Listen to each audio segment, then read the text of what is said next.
and girls, children of all ages. Stay Weird Network proudly brings you another episode of Card Subject to Change with your boy, Hassel.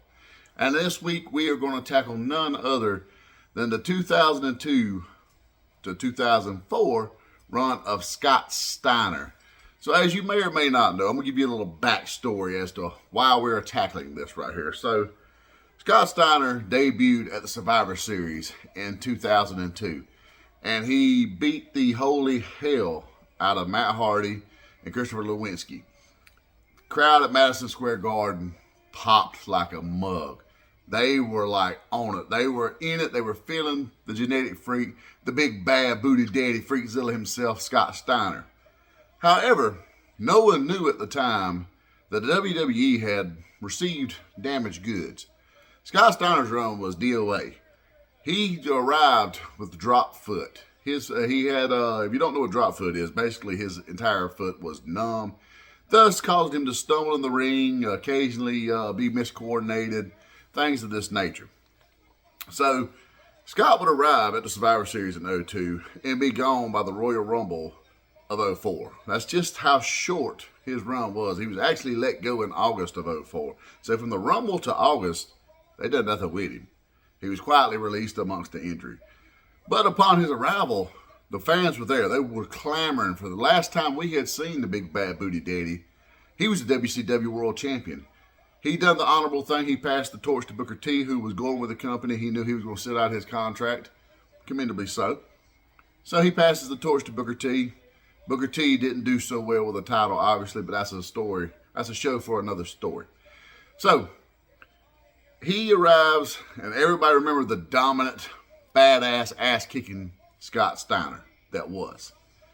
So he has two mediocre matches with Triple H, who at the time no one knew he had drop foot, and everyone just assumed Triple H was, just lowballing him, not giving him what he could give him, and making for bad matches. But after a bad showing at the Royal Rumble, a second bad showing at No Way Out in 2003, his perceived push and the final win he was supposed to have got at WrestleMania 19 was scrapped. Booker T was shoved into this role. From that point on, Scott was just dead. He floundered around on Raw.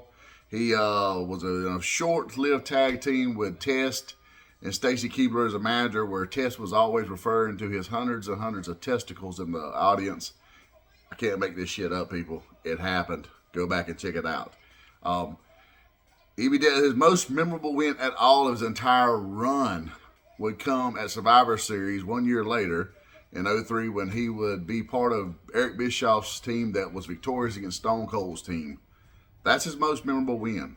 After that, he'd go on the job to Rob Van Dam, job to Goldberg, who also made his debut in March of 2003 at Backlash right after WrestleMania. So this is kind of what his run entailed. And like I said, his very last appearance, he lasted 6 minutes in the Royal Rumble before being eliminated, ironically, by Booker T. Sucker! Yeah, that should have told us all we needed to know. But on this show here, we ask, what if the card had been subject to change? What if on that day there that Scott Steiner arrived in the WWE, what if he hadn't been damaged goods? What if, whether it be by he never got drop foot, or he actually went on and had the surgery that he would have after his run in WWE? Because ironically, after he was let go by WWE, he had the drop foot surgery. He would go on to TNA, where he would have many great matches. So he still had fuel in the tank. He had some great matches in TNA and cut some of the best promos of his career, arguably the greatest promo of his career, being Steiner Math. And if you don't know what I'm talking about by Steiner Math, people, you're robbing yourself. Go out there, hit your Google machine, check out Steiner Math, because that is fucking epic. Him and Samoa Joe, thing of beauty. So, what if he hadn't have been damaged goods upon his arrival? What if we still got the match at the Royal Rumble, but it was a good match, a competitive match? Evolution would obviously cost him the title. You go on to No Way Out, where we would have a repeat occurrence. Evolution would also cost him the title again. But what if this year at WrestleMania 19, he got his payback. Freakzilla himself versus Triple H in the co-main event at WrestleMania. What if he got his retribution? What if he gets Triple H down, throws the Steiner recliner on him, and gets the victory, soundly, thusly defeating Triple H and laying this feud to rest? What if? What if the next night on Raw, he marches down to the ring with world title in hand and tells them, I've done beat Triple H, we've done this song and dance, I'm ready to move on. Then we hear the music of a former 16-time world champion, the kiss stealing, wheeling dealing, limousine riding, jet flying, woo, son of a gun, Ric Flair. Now, Steiner and Flair, they have their history. If you want to know about that, Google that as well, because that is gold in itself. But what if on this night, Scott says, you know what, I feel nice, I feel benevolent, I want to defend my title. You want a shot, Flair? You got it. What if, in a matter of minutes, Steiner the driver, Frankensteiner, Steiner recliner, it's over. Flair, squash. Done. Dead. Finito. But then, what if another former WCW alumni, Y2J himself, Chris Jericho, who is a co-owner of the tag titles at the time, he comes in, bashes Steiner over the back of the head with the tag title, thus setting up his first feud for the title. What if? What if he would go on, defeat Chris Jericho at the next pay-per-view Backlash? Goldberg makes his return that same night. They have an altercation in the hallway. Makes you wonder. What if the next night on Raw, after Steiner is victorious against Chris Jericho, he tells everybody, I'm done kissing babies. That ain't who the big bad booty daddy is. I'm not the kiss baby kissing guy. I am who I am. I am what I am, and I didn't come here to beat up a bunch of guys I beat up in WCW. I am the Freakzilla. I'm here to beat the hell out of people who were WWE. What if at this time the band plays, the music cranks up, and out comes dancing the face of the WWE on Raw anyways, Shawn Michaels? What if?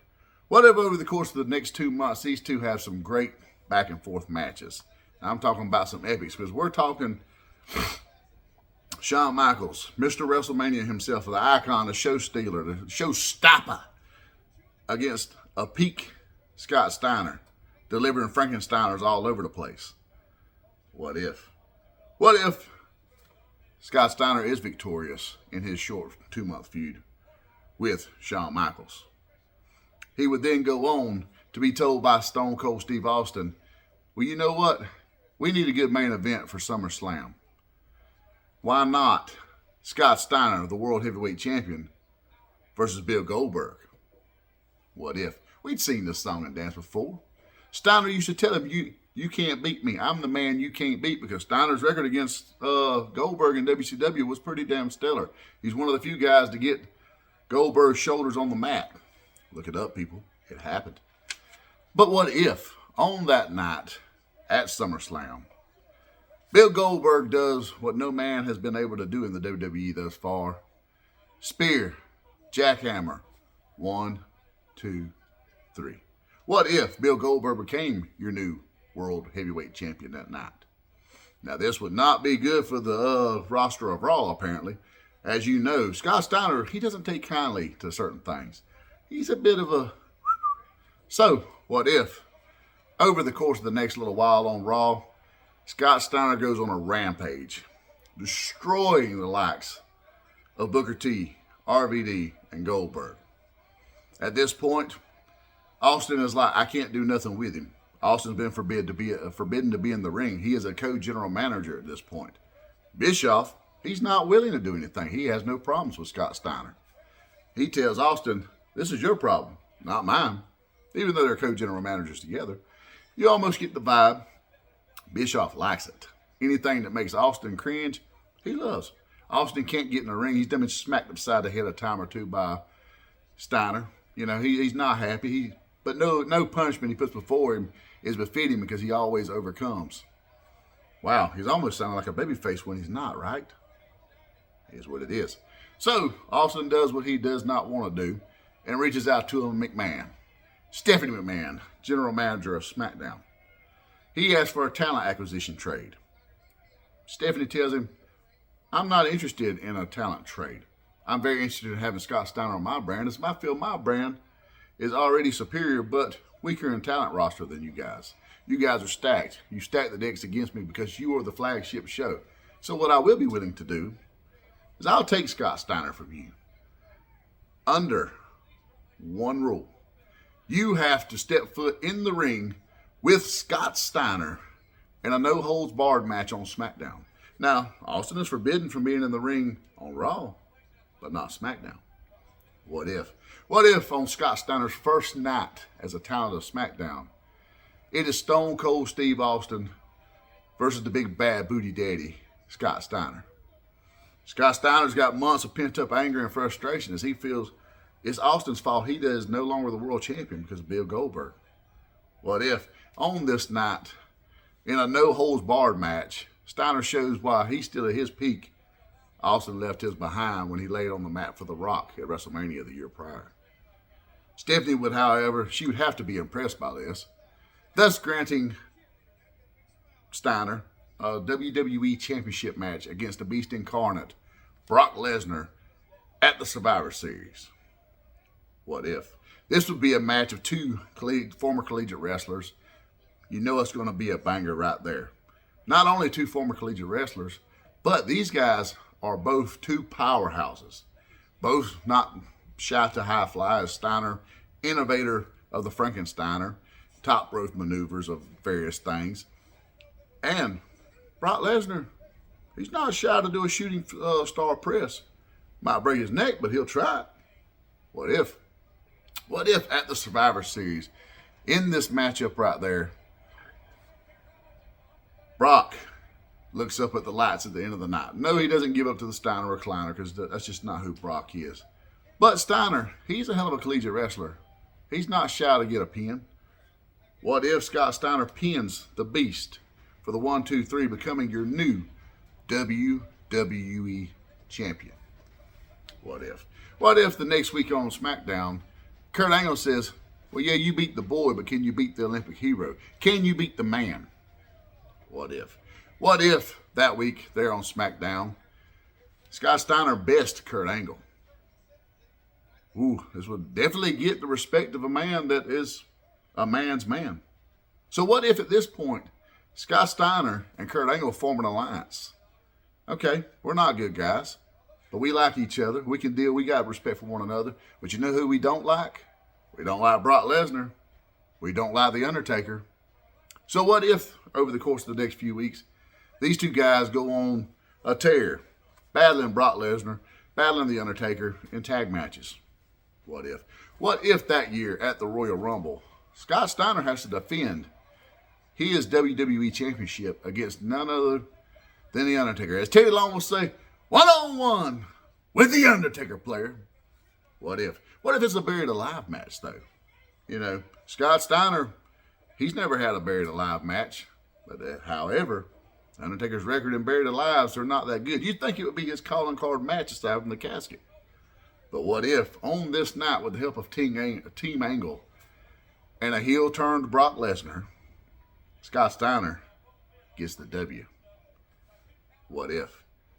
But what if at this time, a man who in our timeline went on to win the WWE Championship at Unforgiven that year and defend once again at WrestleMania, a man who was building a lot of momentum with the fans, Eddie Guerrero, still prevails in this timeline? What if he gets the nod, he gets the number one contendership match at WrestleMania against Scott Steiner? That's right, people. Eddie Guerrero, your Latino Heat versus WWE Champion Scott Steiner. What if? What if in this timeline there, we have one hell of a match, a 20-minute banger at WrestleMania? I mean, the lead up to this match alone will be great. I mean, just think of the promos with Scott Steiner reminding Eddie Guerrero, you were nothing more than the vanilla midget in WCW. Kevin Sullivan run you out of town. You had to come up here to the WWE to be somebody. You were nobody where I come from, and I'm going to show you why. What if, during this match, they're back and forth, great matches, But let's be honest, Eddie Guerrero, he is no stranger. He has no fear of lying, cheating, and stealing. What if he lies, cheats, and steals his way into the WWE Championship against Scott Steiner, being the only second man to pin Steiner in the WWE? What if? These are the things we ask right here on Card Subject to Change. Drop some comments below. Let me know what you think. Do you think it would have went this way? Do you think it would have went another way? I mean, it could go anyway. This is what if. You let me know what you think. These are how I see it. And this is only 2 years into Scott Steiner's signed 3-year deal. How would his third year have played out? You tell me. What if? Because remember, he's into his peaks, he's into his freaks, and he is the big bad booty daddy. But the card is always subject to change.